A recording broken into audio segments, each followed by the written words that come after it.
Tiago, agora é com você. Tá ótimo, obrigado. Obrigado, Glaucio. Espero que vocês me ouçam agora. Tá tudo ok? Me ouvem? Tudo ok, estamos te ouvindo. Ótimo, bacana. Então, gente, boa noite mais uma vez. Agradeço imensamente pelo convite da CELD, agora nesse novo formato. A última vez que tivemos aí foi com a minha esposa, Priscila, que ela fez o estudo presencial e foi muito bacana. A gente gosta demais da energia da CELD.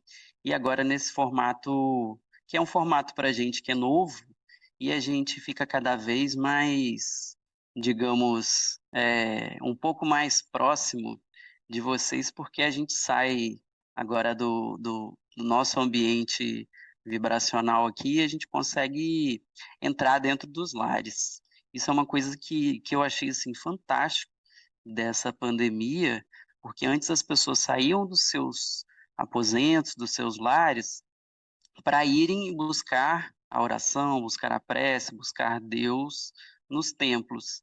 E agora não, agora a gente faz o contrário. Agora eu estou na maioria dos lares de vocês presente. E isso é uma energia diferente porque a gente recebe também, a gente que faz os estudos e tudo, a gente recebe muito. Então eu fico muito feliz porque já tenho começado esse trabalho lá na UESEL, eu sou trabalhador também da União Espírita Caminho e Luz, e a gente já começou a fazer alguns temas também com, com as famílias de lá, e a gente sente, né, que é um ambiente diferente. E ao mesmo tempo vocês também estão sentindo um pouco do que é o meu lar. Apesar da família hoje não poder ficar aqui próxima, principalmente por causa do som, né? Mas os meus entes queridos também estão aqui. E esse tema que a gente trouxe hoje para a gente fazer um bate-papo, inclusive se eu conseguir aqui abrir uns 5, 10 minutos no finalzinho, para quem tiver pergunta, a gente pode chamar não de palestra, mas um bate-papo, onde eu venho trazer para vocês alguns temas dentro do tema família e o que a doutrina espírita vem apresentar para nós de entendimento, de esclarecimento, situacionar, né, um pouco mais esse tema que é tão importante e que a gente precisa compartilhar, precisa divulgar o que Kardec, o que os espíritos também trouxeram para a gente desse tema. Só que antes de começar, eu gosto sempre de apresentar algumas denominações que aparecem, por exemplo, de família, nos dicionários. Na internet, o primeiro que eu achei falando é que é um grupo de pessoas com ancestralidade comum. Depois, no dicionário, eu vi que é um conjunto de todos os parentes de uma pessoa e principalmente dos que moram com ela. E aí, no livro de Chico Xavier, chamado No Mundo Maior, que o Espírito André Luiz trouxe essa informação, a gente encontra um conceito bem mais amplo, falando que a família é uma reunião espiritual no tempo, e por isso mesmo o lar, ele é um santuário. Então traz para nós uma dimensão um pouco maior, falando que, né, a gente ter essa noção de que o nosso lar ele é santo, ele tem essa santidade, tem essa força espiritual, segundo André Luiz no livro No Mundo Maior. E aí um pouquinho mais para frente, a gente avançando o slide, no livro SOS Família da Joana de Ângeles, a gente vai encontrar também um conceito de família também muito especial, dizendo para nós que a família na concepção espírita, antes de ser a reunião de corpos, ela é o reduto sagrado de espíritos imortais. Então a gente amplifica mais ainda esse tema quando a gente sabe que a gente está reunido, não só, né, de corpo, não só material, mas também espiritualmente. porque os espíritos que estão convivendo com a gente, talvez por muitos e muitos anos e séculos, eles podem também habitar conosco, repetir essa morada, repetir essa experiência por diversas vezes. Então, a gente também está se reunindo com, com essa turma, que a gente pode chamar essa turma de afins ou não, a gente vai ver um pouquinho mais para frente sobre isso. E aí, eu deixei um slide que eu sempre mostro lá para a turma da mocidade, para a turma que a gente trabalha lá na USL, que é se perguntando se as famílias, se elas são todas iguais. A gente tem diversas famílias, principalmente apresentadas nas animações, nos desenhos, como Família Addams, a família dos Incríveis, dos Flintstones, da família Dinossauro, os Jetsons e diversos outros personagens que quando a gente começa a analisar essas famílias, a gente começa a ver que tem alguma coisa em comum, que é aquela energia que emana da família. A gente vai ver que algumas famílias são mais, digamos, negativas e sempre rondam, às vezes, em volta de um problema, que pode ser uma doença, que pode ser dívidas, que podem ser coisas que eles trazem já de, de ancestrais ou herdeiros, ou que for para trás, digamos para trás. E eles vão, às vezes, repetindo esses padrões, e também tem aquelas famílias também que a gente vê que vivem numa harmonia e que são exemplos para nós. Se a gente for pensar numa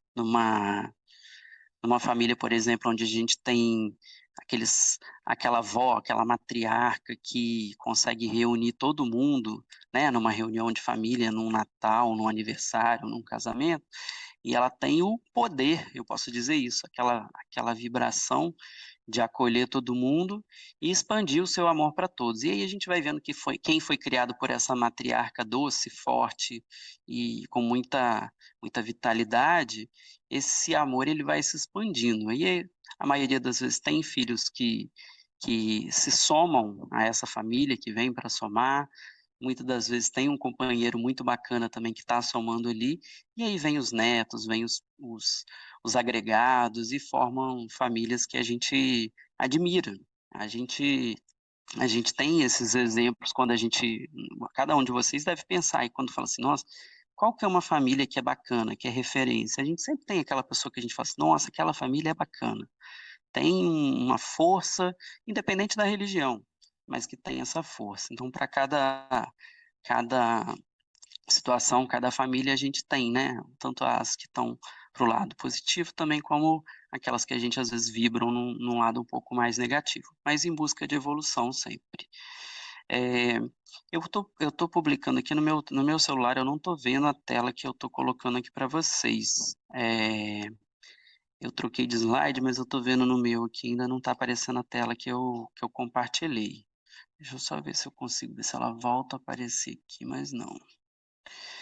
É, uma outra família que eu coloquei no slide que eu espero que vocês estejam vendo é a família espírita, que é o que a gente convive ou convivia, né, antes da pandemia, muito na casa espírita, que é a turma de evangelização, é a turma de jovens, é a turma de coral que tem lá. E também uma outra família que eu queria apresentar para vocês, que eu não sei se vocês veem, se alguém puder abrir o áudio aí só para me falar se consegue, se vocês estão visualizando o meu slide, só dá um ok aí para mim, alguém fala para eu ouvir aqui, se tá ok o slide para vocês, Não, se tá Thiago, não estamos. aparecendo. Não está visualizando. Não Não tá visualizando, não? ela ficou congelado naquele segundo ou terceiro slide. Agora isso, tenta de novo agora. Agora saiu a imagem, né, que tinha anterior, congelada. Tenta Uhum. compartilhar. Eu tenho que ir lá naquela mãozinha de novo? Isso, lá embaixo, nos pontinhos onde ele falou. É porque agora acho que eu tô na tela do próprio PowerPoint. Ah, tá. Acho que agora eu consegui ver aqui dos pontinhos. Aí é mostrar modo de exibição do apresentador, será? Exatamente. Isso mesmo. Vamos ver se vocês veem agora. Demora um pouquinho para entrar. Uhum.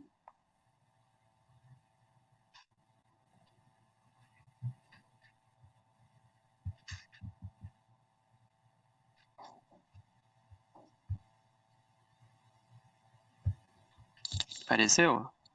Já apareceu a tela lá, mas deve aparecer. Apareceu a tela sua, outra tela, né? Mas não apareceu ainda não. Ah, não se preocupa não, Thiago. Tá Pode. desligado, Nelis. O vídeo tá desligado dele, da tela. Não, não, ele tá. Ah, o vídeo seu está É, desligado? o meu vídeo tá. Eu coloquei só para aparecer o slide, né? O vídeo da tela tem que ficar ligado aí, ó. Você clica Tem que aí ficar ligado. você clica na tela do notebook aí, você tem, né, o telefone no meio, tem o microfone do lado, né? E o vídeo, ó. Você tem que clicar no vídeo aí também, do lado do telefone. No meio da Deixa eu ver aqui que ele. tela do notebook aí, ó. Tem o áudio, o ícone do áudio, do telefone, né? E do Uhum. vídeo, que é o terceiro aí. Clica no vídeo também, para ele liberar o vídeo também, a imagem. Vamos ver se ele vai voltar.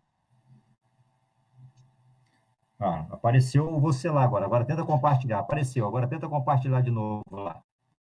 Que apareceu a Uhum. sua imagem também no notebook agora. Agora tenta entrar lá Certo. novamente e compartilhar a tela, por favor. Aí, agora entrou, Thiago. Entrou? Ótimo.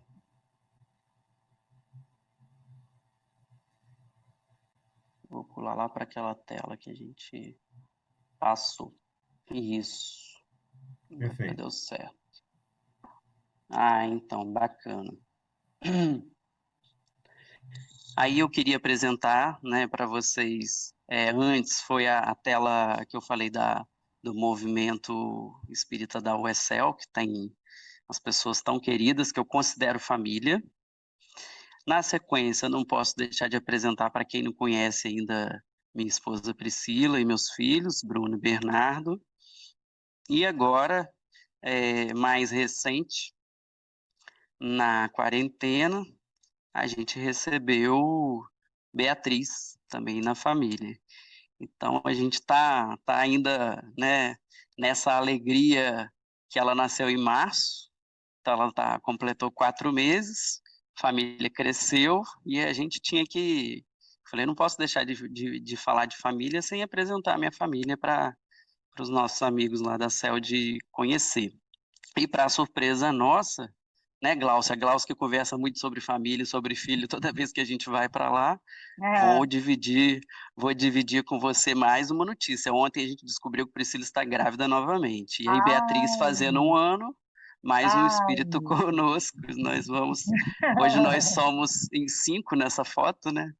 Que hoje estão completos e seremos 6. Ficamos sabendo, ontem mesmo foi confirmado. Então, Nossa, é só alegria, né? A família só coragem, crescendo, meu né? irmão, coragem. Coragem. Espíritos chegando nesse momento de transição, né? Então é muita felicidade. A gente compartilhou com as pessoas mais próximas. Hoje eu estou compartilhando agora de forma pública que a nossa família aumentou. Aqui tem Oh, também uma. parabéns, tá? Beijo na Obrigado, Priscila. obrigado, obrigado. Aqui tem a nossa família, né? Essa família que a gente chama de mais próxima, né? Os primos, os tios, meu pai, meu irmão. É uma família grande, mas eu gosto sempre de contar que eu gostaria de ver essa mesa da família, a da foto da esquerda de amarelo que o meu irmão tirou, onde tem menos pessoas no Natal. Eu sempre gosto de falar que essa foto eu ainda gostaria de aumentar ela mais, mas por algumas questões familiares, tanto da família do meu pai quanto da família da minha mãe, a gente ainda não consegue reunir todo mundo no Natal.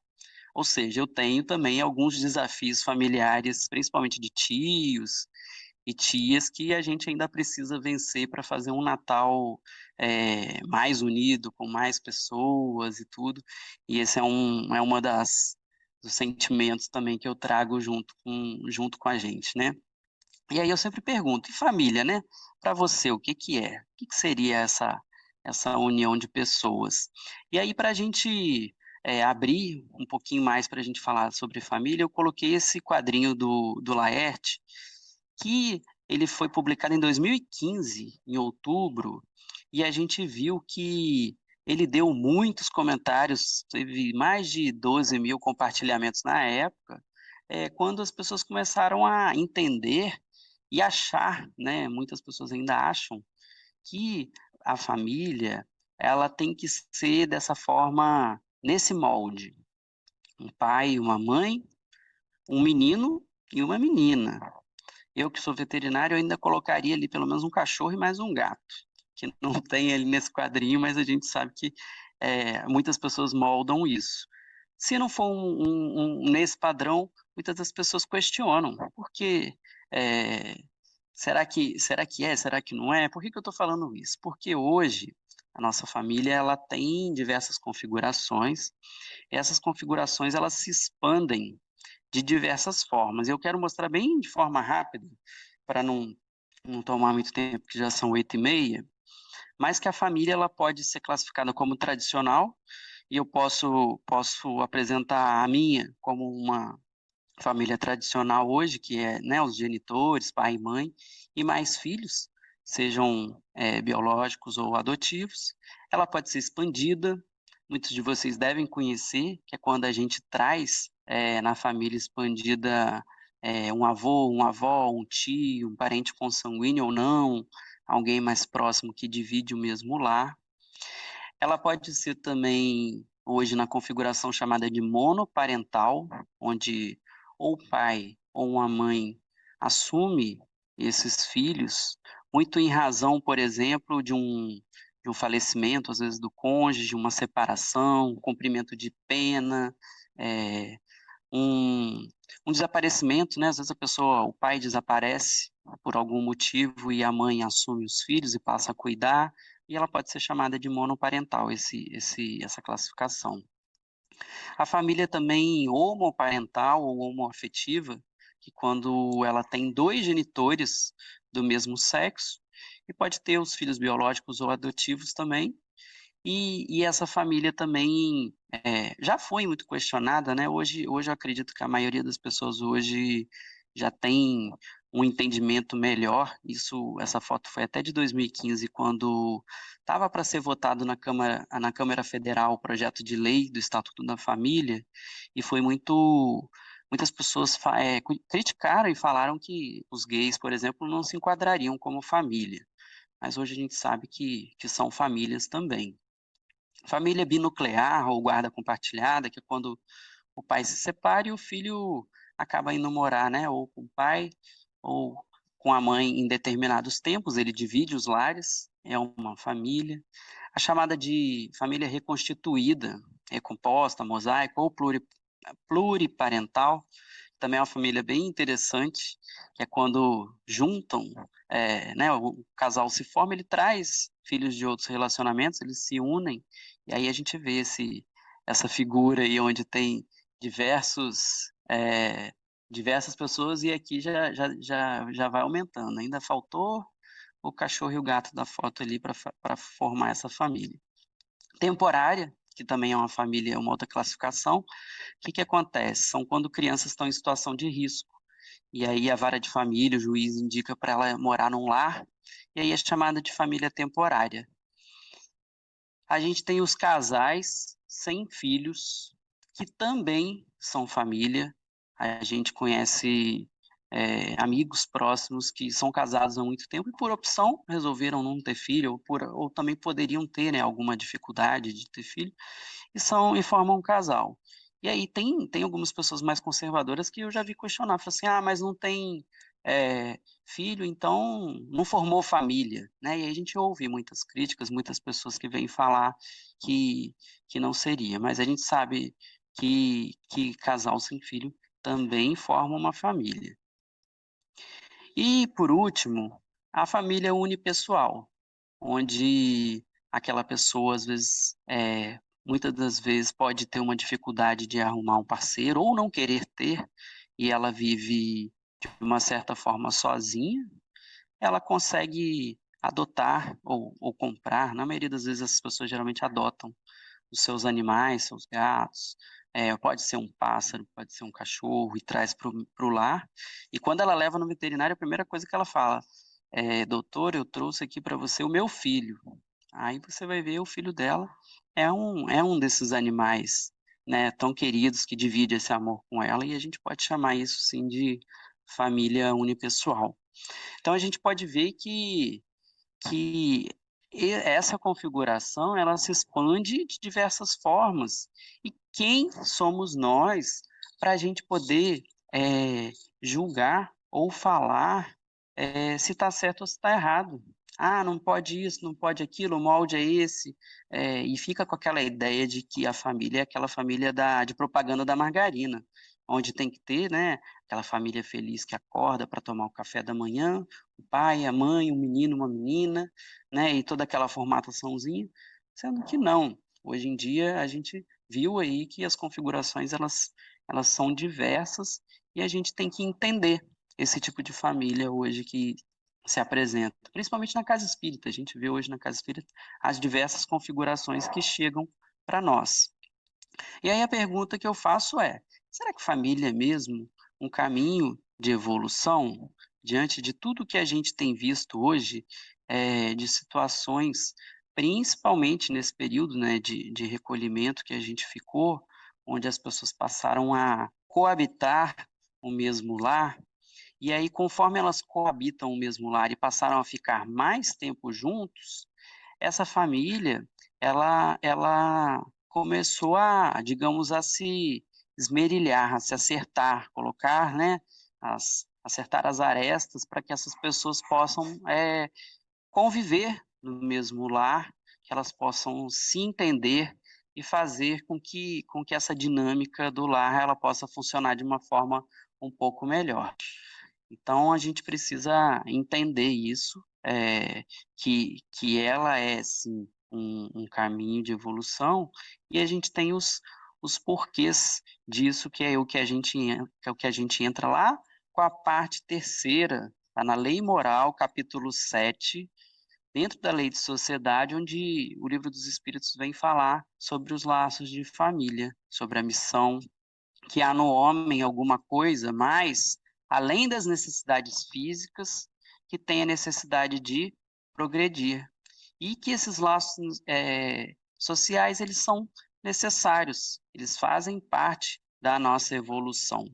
Eis então, porque é uma lei da natureza e quis Deus, então, que acontecesse dessa forma, para que a gente pudesse aprender a amar com a nossa família, com os nossos entes queridos, nesses desafios que a gente tem dia a dia. E aí Joana de Ângeles traz no livro SOS Família que a visão reencarnacionista ela vai trazer um entendimento que vai motivar as criaturas ao esforço próprio pelo próprio progresso moral.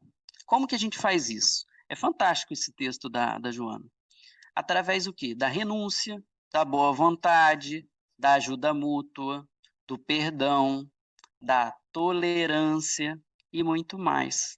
Quantos de nós, né, dentro do nosso lar, a gente tem que renunciar muitas, às vezes, daquelas vontades que a gente tinha, né, antes, talvez antes de formar um lar ou antes de ter o filho, e a gente faz aquela renúncia, não é o momento.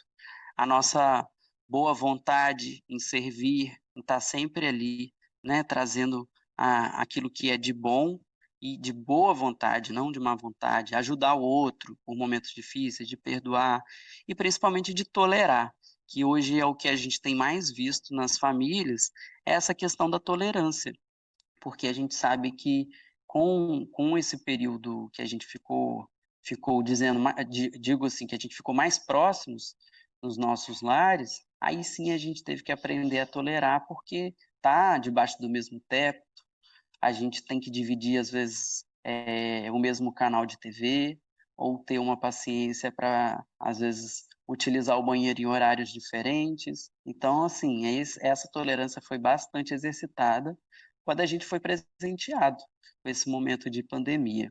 é um exercício que não teve jeito, a gente teve que acelerar e praticar ele cada vez mais.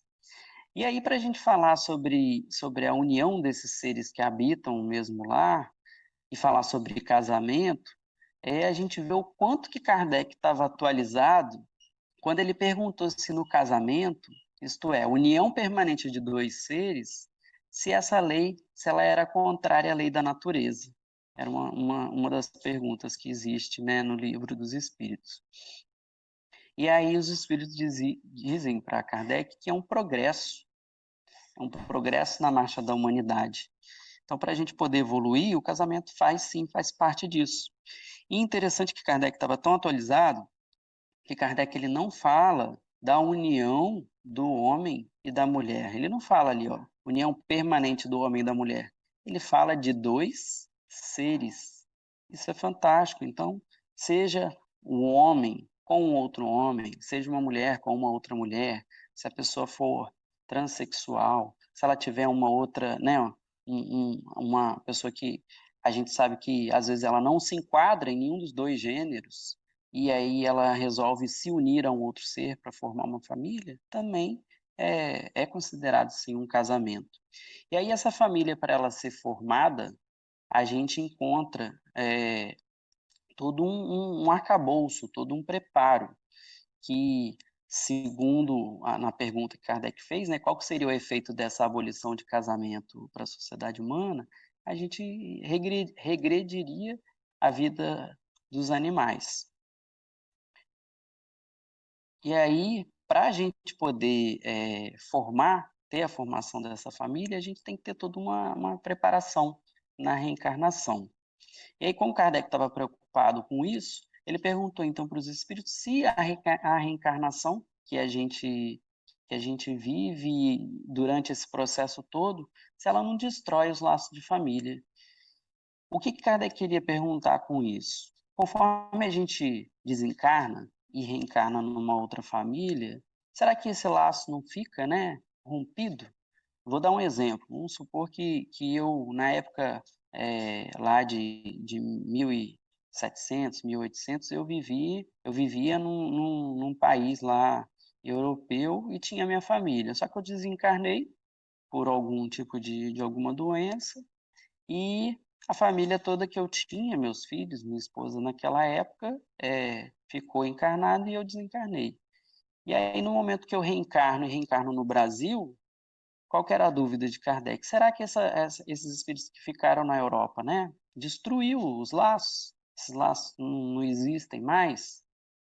E aí a resposta dos espíritos está lá na segunda parte de Kardec, eles vêm dizer que não, que esse tipo desse tipo de rompimento que existe com a desencarnação, de um certo modo, ele vai ampliar, não vai destruir.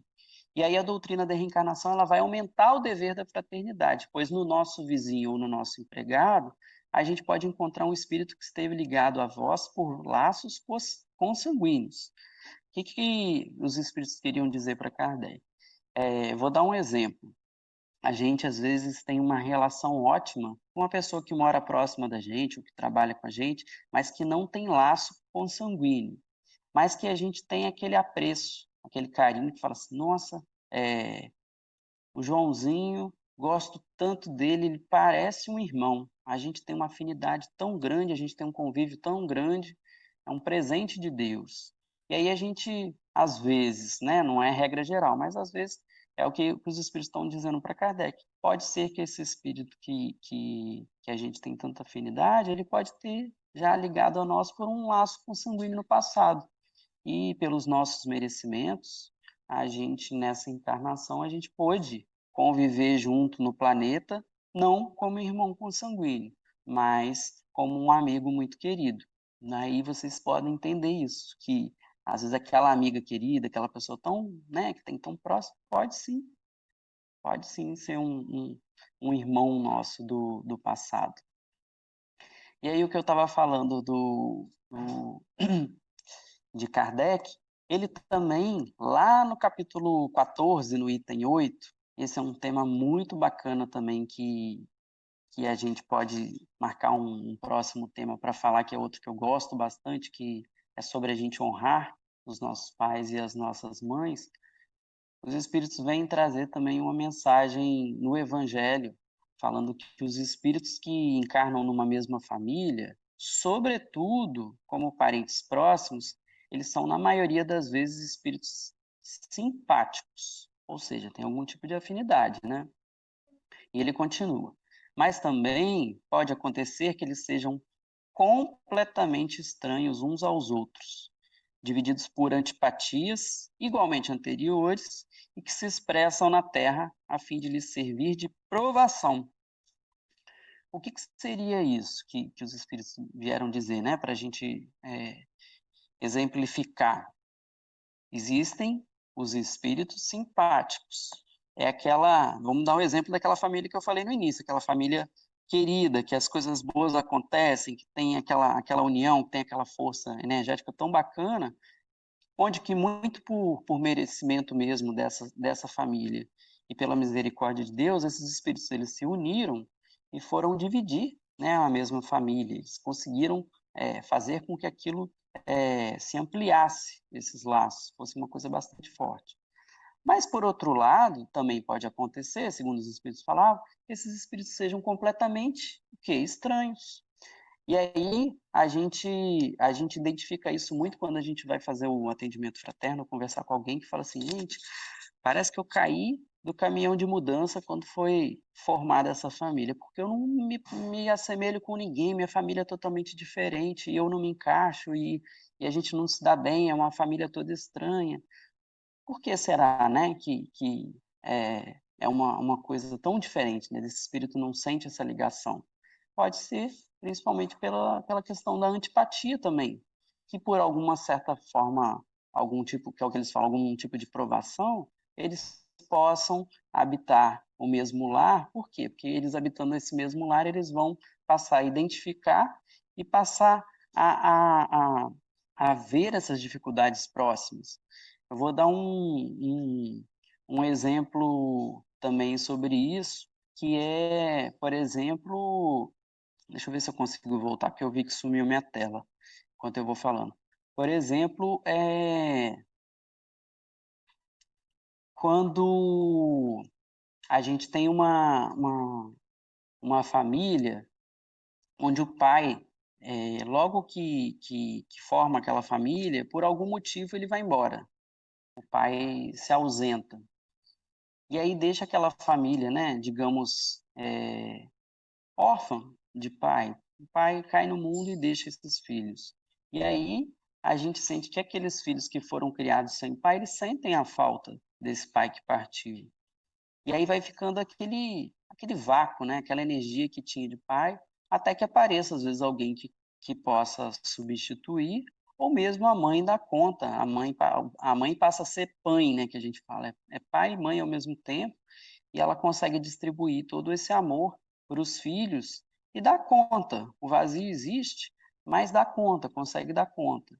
Então, é um exemplo que eu digo que são, às vezes, provações para essa família de ter que conviver com a ausência. Eu falei o exemplo de pai, mas às vezes pode ser um exemplo também de uma mãe, que às vezes desencarna ou mesmo, né, abandona os filhos, e essa dificuldade, ela aparece, então, nessa família, e aí a gente sabe que muitos desafios virão. Então, a gente precisa, principalmente a gente que já conhece a doutrina, que sabe do que aquela família está passando, a gente dá o suporte, dá o carinho necessário que muitas vezes as pessoas estão necessitadas, né, estão carentes, e a gente dá um colo para essa família. Deixa eu ver se eu consigo compartilhar novamente a tela aqui para vocês.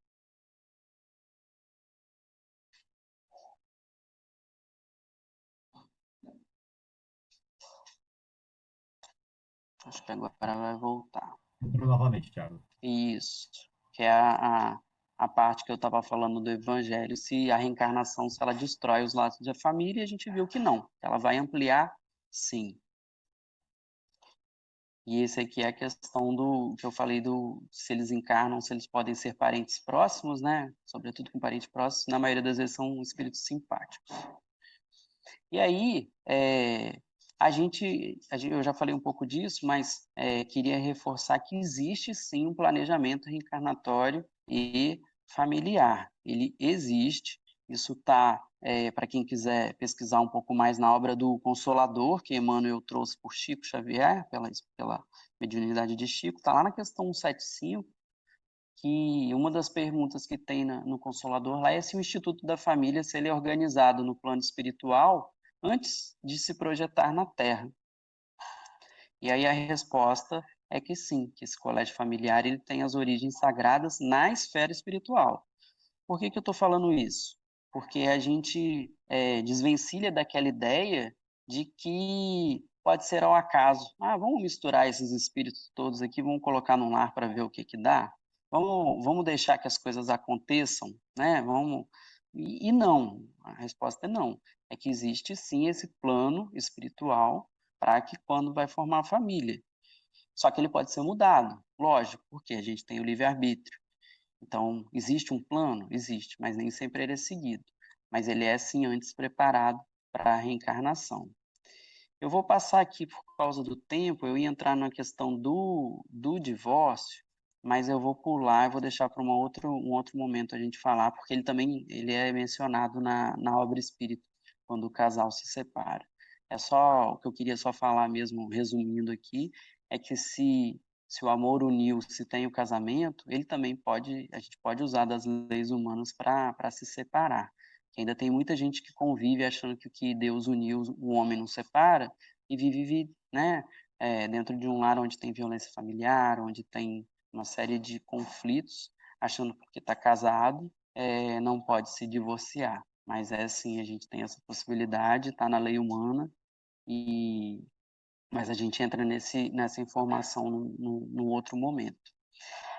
Uma das coisas que eu queria falar da tarefa, né, da casa espírita, é da gente ajudar cada família que vem, que aparece na nossa casa espírita, de alcançar esse máximo de potencial positivo para a forma e configuração que essa apresente, que foi o que eu falei daquelas diferentes configurações. A gente precisa trabalhar muito a questão da empatia e aceitar a forma que for que apareça por nós. Então, eu estou só repetindo o que eu já tinha falado nesse slide. E oferecer, então, a prole, né, aos nossos filhos ou aqueles descendentes que estão mais próximos de nós, recurso de quê? Da educação, de valor ético-moral, que vai favorecer celeiros de paz, de felicidade, possíveis a serem fruídos na terra. Essa é uma mensagem também do livro da Joana de Ângeles, da SOS Família, onde a gente entende que a educação e o valor que a gente apresenta, o exemplo, principalmente, é o que a gente deixa de legado para os nossos filhos. Se a gente não educá-los, se a gente não tiver todo esse acompanhamento, a gente vai ter sim um certo momento, seja na adolescência ou quando eles estiverem maiores, esse valor ético-moral que a gente precisa passar, ele em um certo momento ele vai pesar, principalmente se esses espíritos eles não, né, não tiverem afinados com aquele propósito que já foi feito durante o planejamento reencarnatório daquele espírito. E aí, a nossa família, ela vai ser sempre uma escola de almas. Pode ser uma escola boa, mas também pode ser uma escola má. Que os nossos esforços ou o nosso desleixo fizerem dela. Se é uma família que a gente sabe que está estruturada no amor, em Jesus, que a gente precisa moldá-la com os melhores, com o que for de melhor que a gente tem, com os melhores ensinamentos, os esforços que a gente empregar, aí sim, essa família, ela tem de tudo para que a gente colha bons frutos. Aquele exemplo do jardineiro.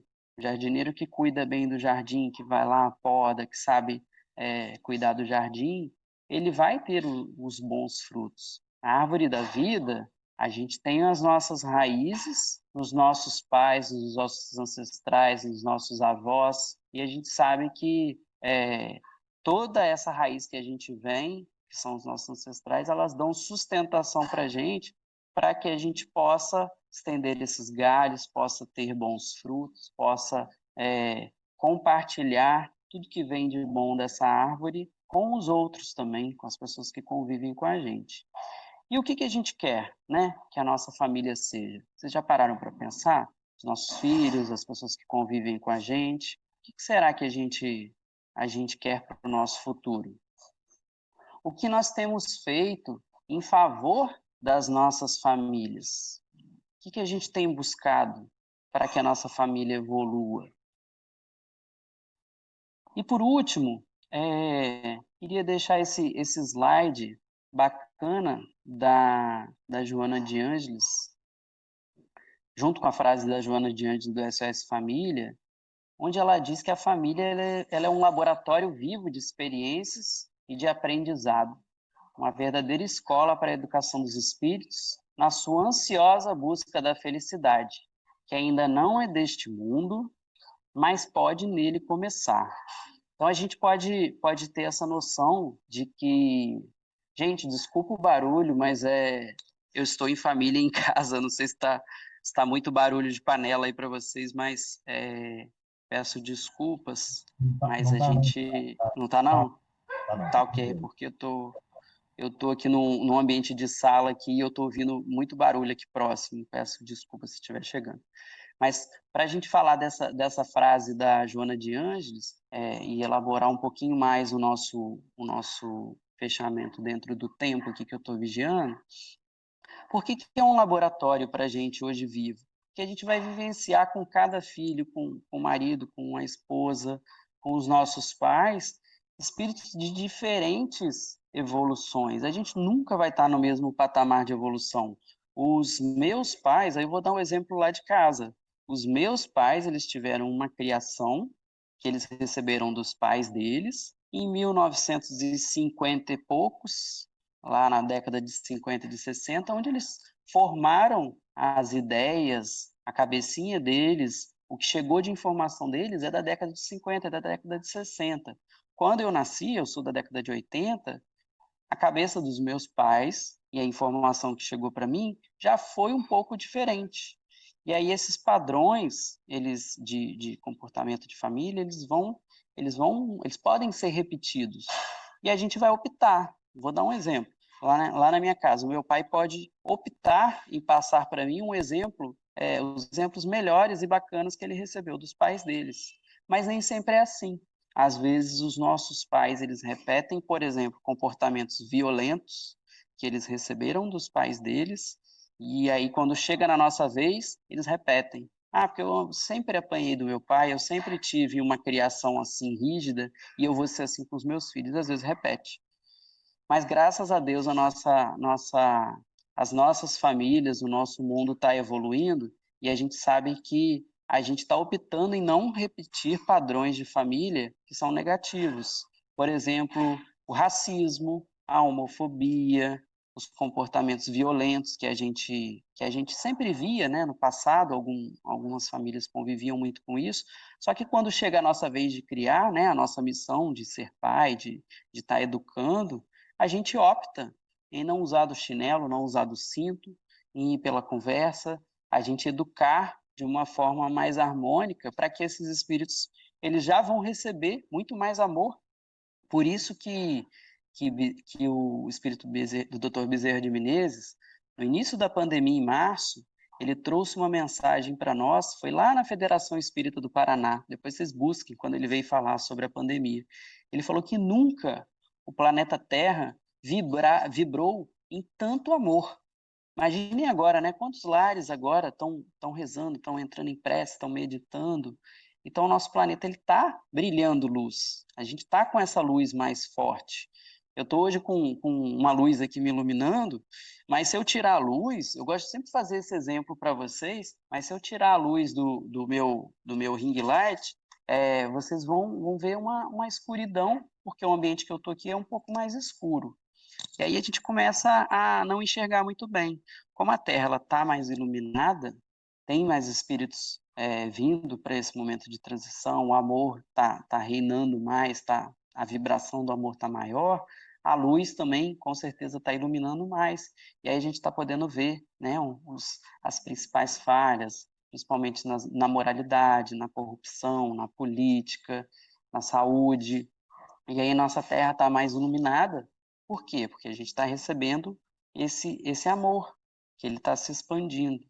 Então, para nós é um momento que a gente precisa se conectar ao que tem ocorrido e fazer com que esse momento de recolhimento, eu não uso nem mais isolamento, porque eu vi uma palestra do Alberto Almeida falando que a gente não pode usar o isolamento. Quando a gente fala de isolamento, parece que a gente está isolado de todos. E não, a gente está com o celular na mão aqui em contato com o mundo. Então, a gente está em período de recolhimento.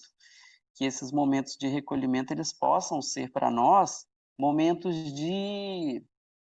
principalmente momentos de reflexão e de melhoria. Eu queria daqui a 5, 10 anos conversar com os meus filhos e eles terem saudade desses momentos que a gente teve mais próximo, mais juntos. Quando será que vai ter, né, um outro momento da gente estar tão junto assim e convivendo, que fiquem, né, esses bons momentos, para que a gente lembre, né, do tempo que a gente estava fazendo comida junto, assistia aula junto, ia dormir às vezes todo mundo junto. São momentos que a gente soube aproveitar de uma forma mais harmônica. E aí sim, a gente entender o verdadeiro significado hoje, por que a gente está vivenciando esse período de recolhimento. Então, as famílias, elas estão tendo esse presente, essa oportunidade. E que a gente possa, cada vez mais, estar consciente desse momento tão bacana e que a gente tem aprendido bastante. Queria agradecer a presença de vocês, por me ouvirem, de trazer esse tema que eu sempre amo, adoro falar sobre esse tema família, em um momento tão especial, né, dessa semana que eu descobri que a minha família vai crescer. Então, queria agradecer o convite de vocês. Eu